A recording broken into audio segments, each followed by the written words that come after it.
జ్వాలాతోరణం అఖండము అనగా పెద్ద మట్టి మూకిడి కొత్తది తీసుకుంటారు. దానిలో తాము మొక్కుకున్న మేర నువ్వుల నూనె పోసి రూపాయి నాణెమును వేస్తారు. కొత్త గుడ్డతో వత్తిని చేసి మూకిడిలో ఉంచుతారు. ప్రమిదను వెలిగించి దానితో అఖండమును వెలిగిస్తారు. ఈ అఖండమును 2 చేతులతో పట్టుకుని ఆలయం చుట్టూ ఒక ప్రదక్షిణ పూర్తి చేసి తదుపరి ఆలయ గోపురంపై, మండపంపై, గోడలపై ఉంచుతారు. ఆ ప్రమిదలను దూరం నుండి చూసినప్పుడు ఆకాశంలోని నక్షత్రాల గుంపు కిందికి వచ్చినట్లుగా మిణుకు మిణుకుమంటూ బహుసుందరంగా కనిపిస్తుంది. చిచ్చుల తోరణాన్నే జ్వాలాతోరణమని కూడా అంటారు. కార్తీక పౌర్ణమి నాటికి అప్పుడే వచ్చిన వరిగడ్డిని తీసుకొస్తారు. కొత్తగా తీసిన గోగునారను తాడులాగా పేని వరిగడ్డిని విచ్చలు విచ్చలుగా వేలాడదీస్తారు.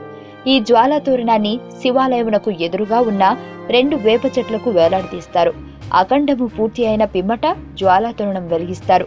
గడ్డి అంతా కాలడం మొదలుపెట్టిన తరువాత గ్రామంలోని రైతులు అందరూ ఆ గడ్డి పోచలు, నారపీచులు దక్కించుకోవడానికి పోటీ పడతారు.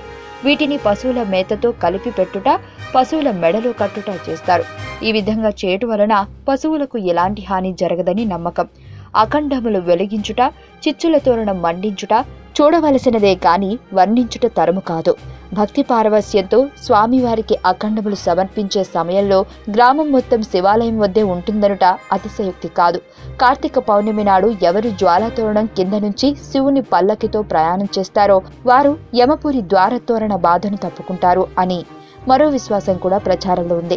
క్షీరసాగర మథనం జరిగినప్పుడు మొట్టమొదట హాలాహలం ఉద్భవించినప్పుడు లోకాలను కాపాడటానికై శివుడు దానిని మింగి తన కంఠంలో నిలుపుకొని గరళకంఠుడు లేదా నీలకంఠుడు అయ్యాడు. అయితే విషాన్ని మింగిన తన భర్తకు ఏ హాని కలగకుండా ఉంటే తాను తన భర్తతో సహా జ్వాలాతోరణం గుండా 3 సార్లు నడుస్తానని ఆవిడ మొక్కుకుందట. మీకు తెలియని మరిన్ని రహస్యాలను తెలుసుకోవాలనుకుంటున్నారా? అయితే సబ్స్క్రైబ్ చేయండి రహస్యవాణి.